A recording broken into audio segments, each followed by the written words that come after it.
I worked for the Disney company for a little over 10 years. So the mouse signed my paychecks, and Lovely. I am living proof that you can leave the Disney company and still survive. So I did what every small boy dreams of doing, and I started a carpet cleaning business back in 2007. Yeah. That was my dream. I don't know about you Yeah, guys. right. You're able to focus on coaching, basically, because your businesses are more or less running themselves at this point. How long did it take you to get to that point of 90 minutes a week? Yep. No, great question. And it wasn't overnight. I will kid no one. It did not happen overnight. 1, 2, 3, 4. Welcome to The Business Game, a podcast that moves the needle.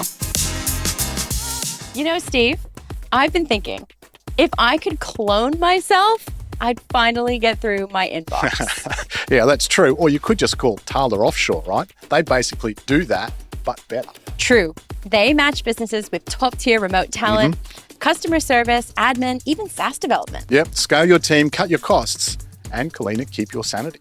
And their people feel like part of your own team, just without the extra desks. Yeah, exactly, right?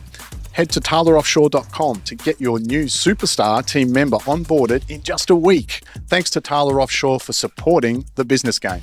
Hello and welcome to The Business Game, a podcast that moves the needle. I'm Steve Plummer. I'm Lisa DeAngelis. Now, before we get started today, make sure you like and subscribe wherever you're listening. Today, we're joined by Vance Morris, ROI specialist and founder of Delivered ServiceNow Institute. Hi, Vance. How are you going? Oh, fantastic. I think we're going to have a little bit of fun today. I think so. Absolutely. All righty, let's dive into it. Vance, can you tell us a little bit about yourself and about Delivered ServiceNow Institute? Sure. Thanks so much. So my background really started when I was a wee lad, actually. When I was 14, I had a newspaper route. Oh, which awesome. Kids don't have those anymore, at least not here in the States. But it really taught me that delivering good service meant I got paid better. Yeah, right. So if Mrs. McGillicuddy wanted her paper between the screen door and the storm door, well, by golly, that's where I put it because I got a better tip. Yeah, absolutely. Or if they wanted it someplace special. So I really did learn this at an early age. But after I went to university and college, I worked for the Disney company for a little over 10 years. So the mouse signed my paychecks, and Lovely. I am living proof that you can leave the Disney company and still survive. Still have joy. Yeah, that's right. All Yeah. just wither up and die. But I had a few more corporate hospitality jobs after that. Along the way, realizing I make a lousy employee because I just don't like to be told what to do. Right. Which would explain my 2 ex-wives as well. So Self-awareness. We love it. It's instructive for anybody that's, in a corporate job or in a job, and you just feel like, I'm just tired of the boss. He's never right. Or this isn't the way I would do things. Well, maybe entrepreneurship is the direction you should go. Yeah. So I did. I got fired a couple of times, which really kind of rung my bell and said, okay, Vance, time for you to go out and do your thing. So I did what every small boy dreams of doing, and I started a carpet cleaning business back in 2007. Yeah. That was my dream. I don't know about you Yeah, guys. right. Well, it's mine too. It is mine. But I set out that it was going to be a premium service centered on affluent people. So really going after an affluent market and taking my Disney knowledge and packing it into that business. And it worked. We were able to, there were some times when, yes, I probably took some really low paying jobs that I didn't want, but I had to make payroll or things like that. But overall, that strategy served us well. So to this day, we charge about 40% more than our closest competitor. I don't think we clean carpet better 40%. I'd like to think we do, but we probably don't. But the experience and the value that we're delivering is definitely worth that additional money. Along the way, we were able to open a Oriental rug washing facility. And a number of years ago, we added a mold remediation company to it. And one of the big lessons I learned at Disney, and it wasn't all about, picking up trash or being nice to people, it was actually about systems. And everything at Disney runs on a process, runs on a system. And so as I was growing the business, I was also creating systems, marketing system, operations system, guest experience systems. And when I hired my general manager, all I had to tell him was just run the systems. Right. Don't screw with anything else. Just manage the systems. And if you have a great idea, fine. We meet once a week and we can flesh out your ideas. And so those systems gave me freedom from the business. I literally, to this day, I spend about 90 minutes a week on those three businesses. Yeah. Cashing checks, kissing babies, and meeting with the general manager once a week. Now, back in 2012-ish, about the same time we probably met at the Dan Kennedy event is when I started the coaching and consulting part, which is the Deliver Service Now Institute, which if you make an acronym out of that, it spells Disney. I know. Ask me I how know. long it took. Yeah, I bet. I noticed on the website when we were doing research for your episode, and it's scrolling down in there and reading it and muttering it out loud and being like, "Wait a minute, that's brilliant." Yeah. Can I ask? Did you start with were you like, "No, I want the acronym. That's what we're going with," and then you figured out the words to go? What came first? No, it was, I actually started, my corporate name is really bland. It's Chesapeake Service and Marketing Solutions, which is what I pay taxes on.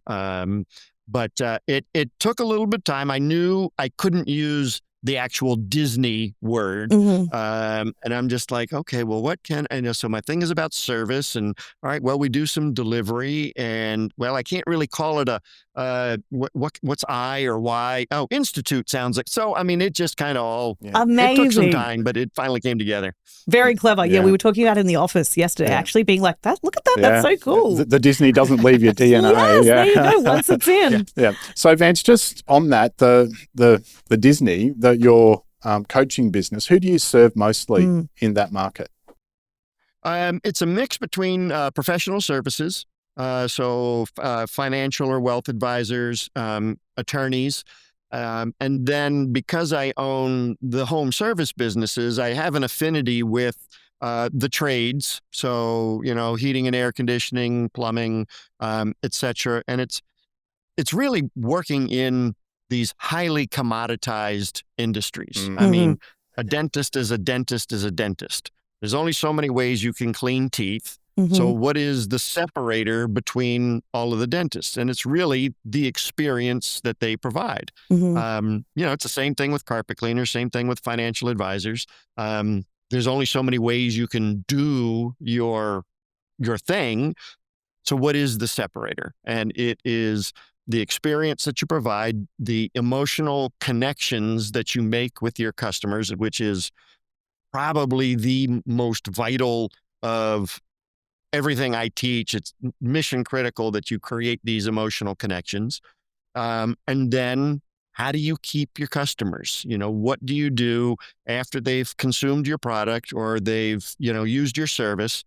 How do you keep them in your corral? And as our friend Dan Kennedy would say, how do we put a titanium fence around them to keep them in and our competitors out?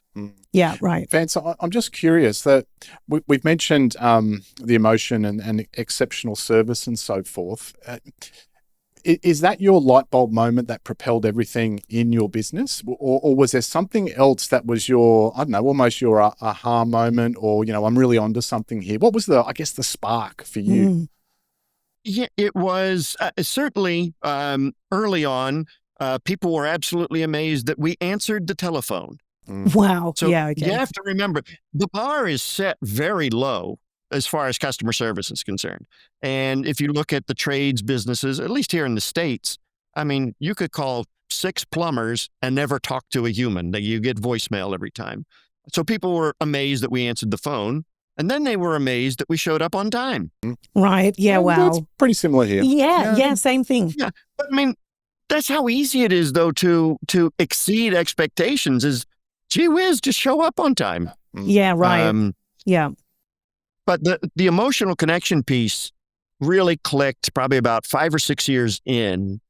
So I shamelessly use my children in my marketing. And my daughter, who's 18 now, used to do ballet. And when she was 5 years old, there was, before we did the recital, there we go. I know I get that word out. The recital, I took a picture of her in her tutu. And I took that picture, I put it in my newsletter, and I sent it out to all of my customers. And then I did that year after year after year. I had no idea if people were reading it or what they were thinking. But when she was 10 or 11 years old, this woman comes running up to us in the grocery store and says, "Oh my God, Emma, how was your recital?" Oh, that's so sweet. That's amazing. So we, my daughter was like, "Dad, do we need to go hide in the frozen food section? Because who is this nutty lady?" I'm being stalked. Yeah.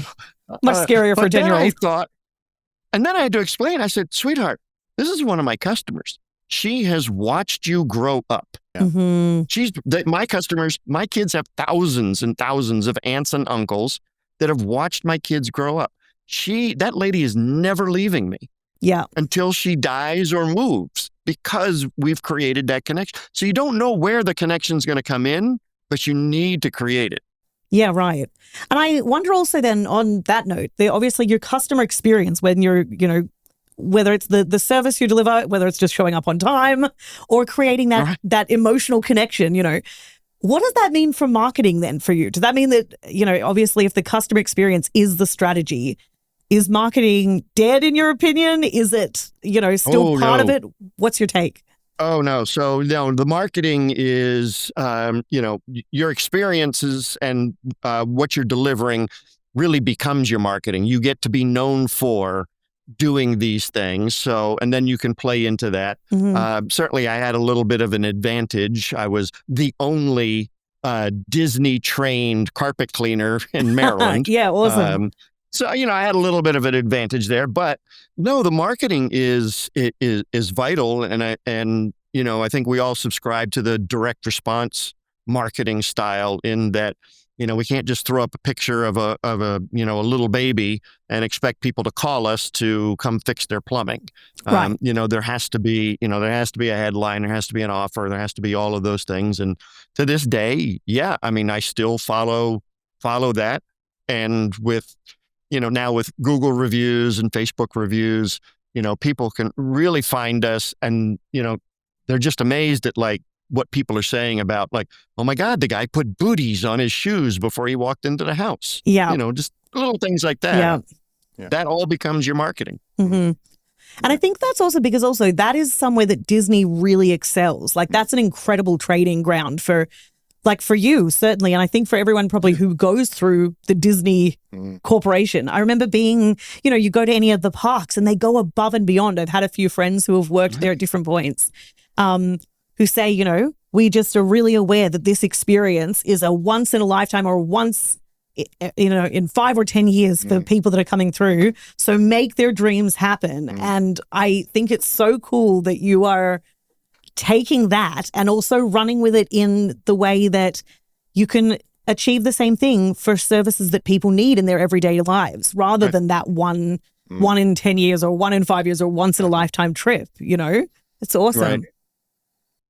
Yeah. And it makes a lot of sense, to do this. Disney, of course, they are the gold standard, in what they do in entertainment and creating memories. And when you bring it down to, our Main Street level for Main Street businesses, what Disney understands is what they are selling. Disney, yes, they have movies, they have attractions, they have theme parks, they got characters and all that. But Disney understands that they are selling memories and that's their product. They're selling happiness and they're selling memories. So they really understand what the thing is that they're selling. Everything else is just supports that.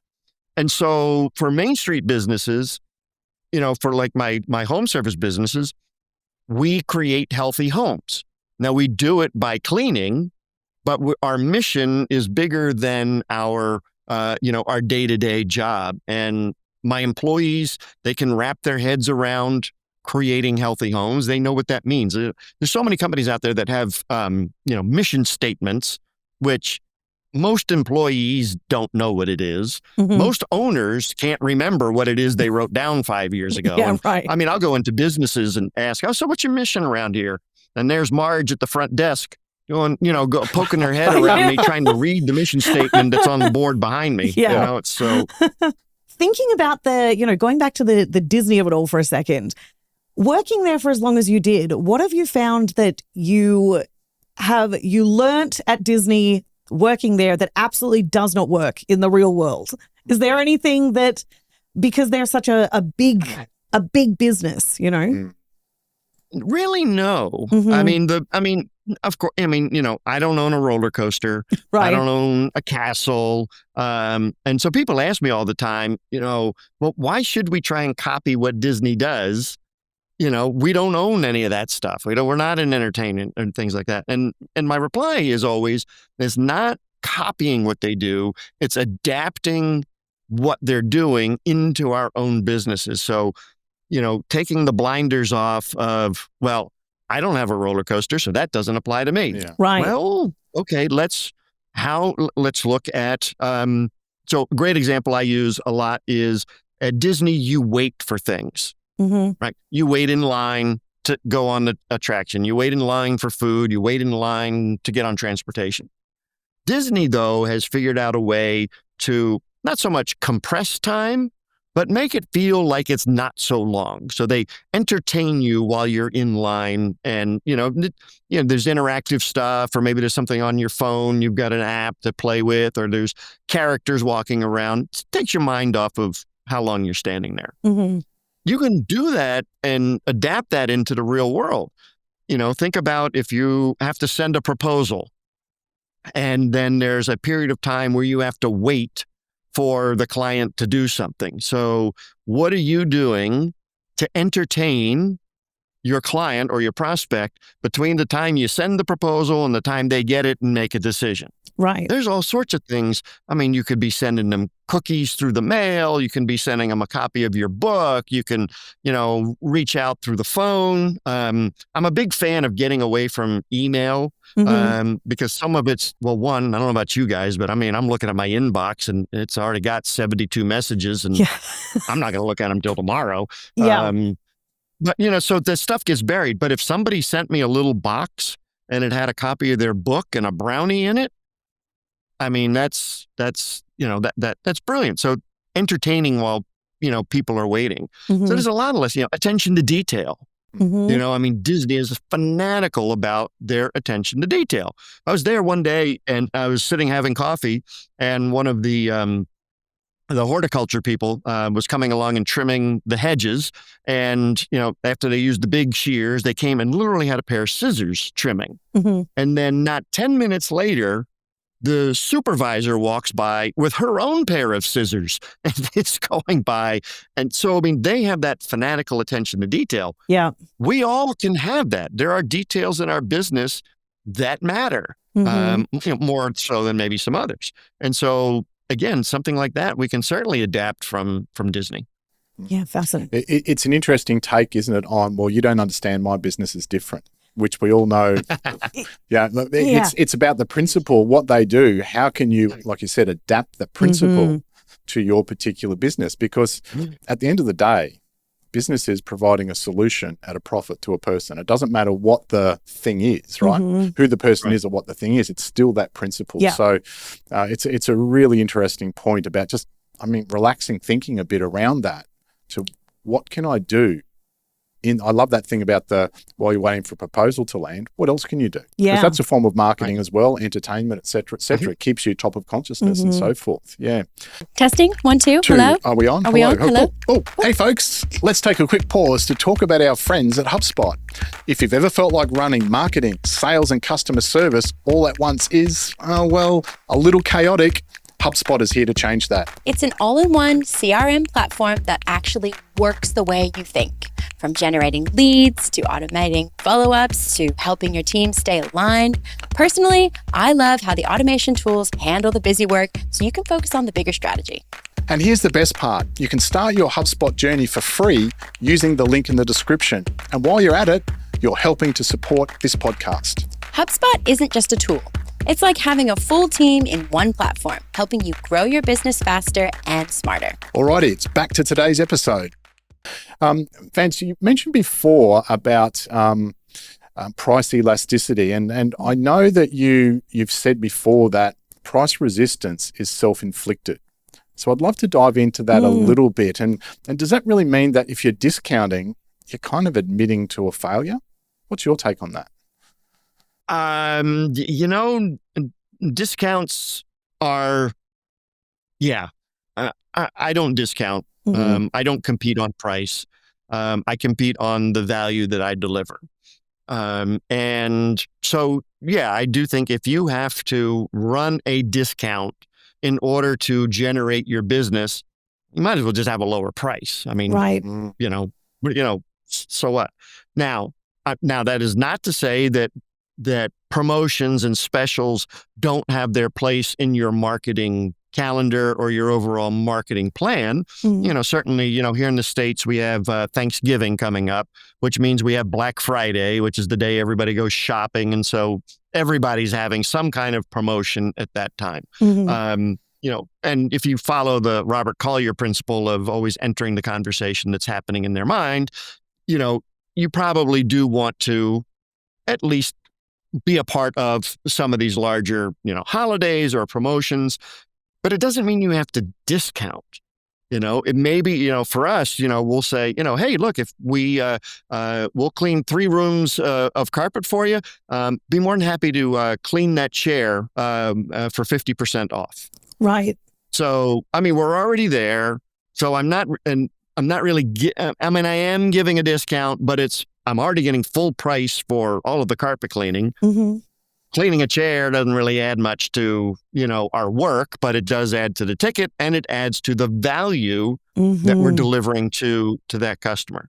There was a study around, and I don't like to throw numbers out there, but there is a study, and it says that 8% of the population will willingly pay 31 or more percent more for the same service if they get a better experience. Wow. 31%. Yeah. Yeah. So there's almost 10% of the population that is willing to spend a lot of more money just to get a good experience. Yeah. Yeah, right. And as the business owner then, do I not do that because of my own lack of belief in what I do or my own confidence in the marketplace? Is that how that plays out?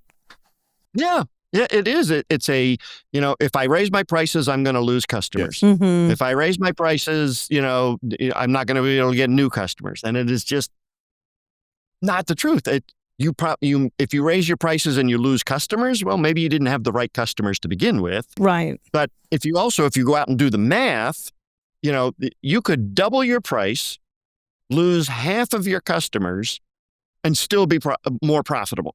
Yeah, right. So if you do them, I'm not going to do the math for you, but if you do that, you're half as busy and you're probably more profitable because you got less wear and tear on your building, less wear and tear on your employees. So there's those costs that factor in.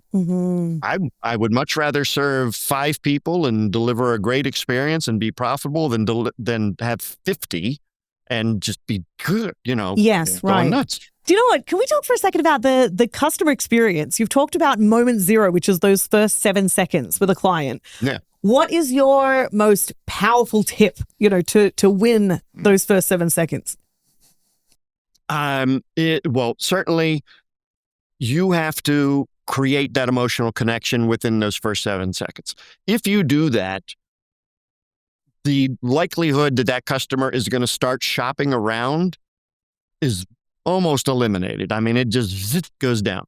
So so is it so if you have a bricks and mortar store and, you walk in and, what is the first thing that you either see, smell, or hear? So if you walk into, I fully ask most of my clients, especially if they have an office, bake some cookies. Right. Your sense of smell is the number one sense when it comes to memories. So and if I smell kielbasa cooking, I immediately think of my grandmother because she was always cooking kielbasa. Yeah. So that having that scent or that sense, can set the tone. Oh, it hits you immediately. You're like, oh, wow, this reminds me of mom's house. Or, is the music at an appropriate level? Or is the greeting at an appropriate way? Answering the telephone is vital in setting the tone for that moment zero. One, do you answer it? Two, do you answer it quickly? So is it 17 rings or is it 2 rings? What is the person who's answering the phone? What's their attitude? What's their demeanor? Are they offering, thank you for calling Dave's Insurance. How can I help you? Yeah, right. Yeah. Which we've all heard. Yeah. Or, I have one of my clients is a insurance agent and he loves rock and roll. So he's got, autographed guitars and gold records on his walls. And his team answers the phone. Thank you for calling Dave's Allstate, the agency that rocks. Oh, that's awesome. Now, yeah. So you got them right there. And remember, your marketing's designed to do 2 things. It's supposed to attract the people you want and repel the people that would not make a good customer. And just by answering the phone that way, they're sifting, sorting, and screening out anybody who would make a bad customer for them. Fabulous. Yeah, that's awesome. Yep. You've been known to say that systemizing is freedom. Now, I've got a little question around that. Are systems a friend or an enemy of creativity in business? And I think in particular, I guess from a marketing perspective, because you do have to have a certain level of creativity, yet if you've got a rigid system to follow, that's just one example. And are there other examples, enemy or friend of creativity systems? They go hand in hand. So, and what I mean by that, so when we were opening up the yacht, I was on the opening team of the Yacht and Beach Club Resort at Disney. And this was before we all had phones. There were no laptops or anything. So everything was in a binder, big 3-inch thick, lots of paper. And I asked my boss, I said, when we walked into the training room, there's just stacks of binders everywhere. I said, what is all this? He goes, well, these are all the SOPs and OJTs for how to open and operate a Disney resort. I'm thinking to myself, geez, that's a lot, but they had a binder for the bellman, a binder for the busboy, everybody had their binders. And I said, how do you get anything done if you're always worrying about all this stuff? And he goes, well, once you learn your job, and Disney's training is, days, if not weeks long, once you have your job down, it becomes just pure muscle memory. You do it by rote. So, if I have to think about carrying a tray in the restaurant, well, that's all I'm thinking about. I'm not thinking about doing something nice for a guest. So if you know your system inside and out, and it's just second nature to you, now you have brain capacity to do all of the nice things that Disney is known for because you're not thinking about the job that you're doing.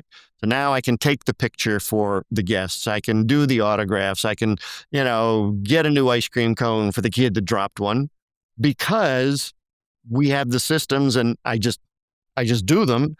And it allows me the freedom to be able to go and do all of the nice things that, that we're known for. And it's the same thing for businesses. As I mentioned earlier, I would not be doing what I'm doing today if I didn't have systems in those home service businesses that a manager could go and run. Those systems gave me freedom from having to be in that business every single day. And, as far as the creativity, marketing, you have a system, but then you add to the system or you subtract from the system. And, you might have a marketing asset that, slowly is, not giving the return that it used to give. Okay, great. what do we do to fix that? And then that's where the creativity comes in. Mm-hmm. Actually, just on that, you mentioned your newsletter. Is that an online or an offline newsletter? Mm. Oh, 100% print. Yeah. 100% print sent through the mail. Oh, you dinosaur. But gee, let me guess, that's awesome. that works really, really well, Yeah. right? You know, as we said earlier, I mean, email boxes are clogged. Yeah. You know, you don't know about deliverability. You don't know if it's going to a spam filter or going to some promotions folder. You have no idea, you know, if they got the thing or then if they even read it. At least when it's in the mailbox, at least here in the States, our postal service, we've got a 99% deliverability rate. So pretty darn good. Mhm. But they get the thing. There's not a lot of competition in the mailbox. You know, we get some credit card offers and, you know, maybe a coupon for something, but not much. Mm-hmm. So, and none of my competitors are there because my competitors, where are they? They're online. Yeah. When I'm in the mailbox, I'm all by my lonesome. And then they get the newsletter and they look at it. And it's the whole Gary Halbert, you know, how do people sort their mail? You know, usually over top of the trash can. And there's the A pile and the B pile. Mhm. And my newsletter, they have to look at it. They have to make a decision as to whether they're going to keep it and read it or throw it away. Mhm. So at least it's in their hands. If the newsletter is done well, it will get opened. And ours is, you have to remember, people like to be entertained. Mhm. They don't like to be taught. So like my newsletter is like Reader's Digest light. I mean, one of the biggest parts I have in it is stupid criminal stories. People love, you know, the idiot that robbed the bank wearing a pumpkin on his head, you Yeah. know, or, you know, the guy who, you know, gave his cell phone number to the person he was robbing. I mean, just, you know, Yeah. people love that stuff, Yeah. you know, so it's not talking about my cleaning or anything like that. It's just talking about, you know, stuff that's entertaining, stuff that creates the emotion or continues the emotional connections. Yeah. Yeah, So awesome. let me ask you this. If you were running a B2B business, and, you know, like a SaaS, for example, would you still Mhm. use a printed newsletter? Hmm. Oh, 100%. Yeah. Because Okay. nobody else is. Yeah, right. Yeah, it's really interesting. All right, you've seen both sides, Vance, the corporate structure, the small business, the chaos of that. Who do you think's having more fun, the corporate or the small business? Wow. You know, I've met a lot of uptight small business owners. I think If they're that's anything like me, true. they're having a ball. Yeah. If they're anything like us, they are having fun. Yeah. You know, and the thing is you can't get fired from that job, you know. No, I think I know I'm having more fun than I did in 25 years of corporate life. Yeah, that's Yeah. awesome. Mm. What's one customer experience that people could start doing right now that nobody is doing that everybody should be? I mean, I guess on one hand, that maybe the hard copy newsletter is actually a really good answer to that. But what's, you know, one thing that our listeners and our viewers could take away right now and start implementing in their business? Sure. Well, I think, you know, we can go back to pricing a little bit. Mm-hmm. And one of the tools that we use is what I call an apples to oranges comparison chart. So for our cleaning businesses, we have 10 questions to ask any cleaner before you allow them into your home. Mm-hmm. And we have all of our answers, which are positive answers to those questions. And then I have a column for competitor A, column for competitor B. And I say, you know, look, you want to price shop us? That's fine. Mm-hmm. Go find somebody else who does all 10 of these things. And if you can find another competitor that does all of these 10 things, Mm-hmm. I will pay them to clean your carpet. Amazing. How many times has someone So, collected? I mean, you can have some fun with it, Yeah. but Oh, yeah. you know, it's just creating that difference between you. I mean, there's so many things that we all do the same, but nobody ever talks about it. It's like, if you remember from like the 60s and 70s, in the US, it was Schlitz beer. And, you know, beer is all made the same. You got water, you got barley, you got oats, and you got some yeast. The marketing guy was walking around with the Schlitz guy, and he said, you know, what do you do here? He says, oh, well, you know, we use filtered water, and then we do this with the barley and this with the oats. And the marketing guy was like, you filter the water? And the guy was like, yeah, but just about everybody else does. I said, well, Nobody else is talking about it. So that became their marketing campaign.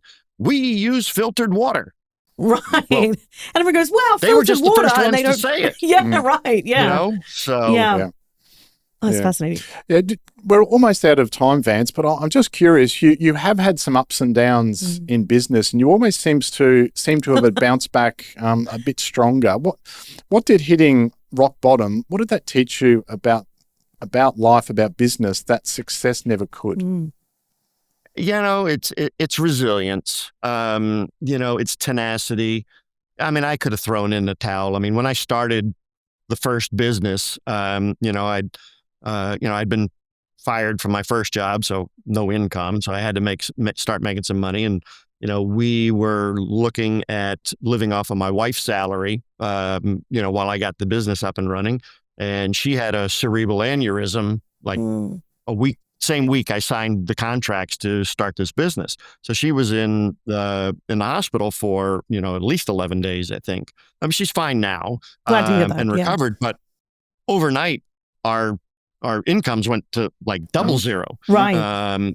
And so I was like, I got to make this work somehow. You know, because I mean, I could go back and get a job, but then I'd be miserable and I'd probably end up losing that one anyway. So, you know, you put your nose to the grindstone, you know, tenacity, just sure stick-to-itiveness, you know. If you know you got a good thing going, you barrel through. Yeah, that's awesome. That's really cool. If your business was like a Disney ride, what would it be called? And what would happen on that Disney ride?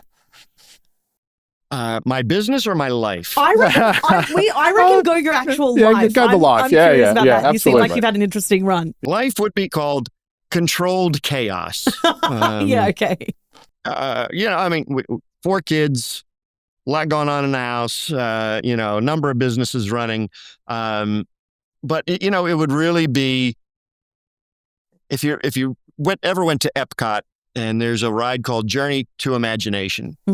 And I really think that is one of the big things I enjoy about the business that I'm doing, is that we can imagine different things for different businesses that they can implement that they haven't thought of before. And I get it. Not everybody, you know, can think of serving coffee in their waiting room or doing some fun stuff. I get that. But I think that just having that imagination is really served me well. And yeah, I think I would be Figment. Love that.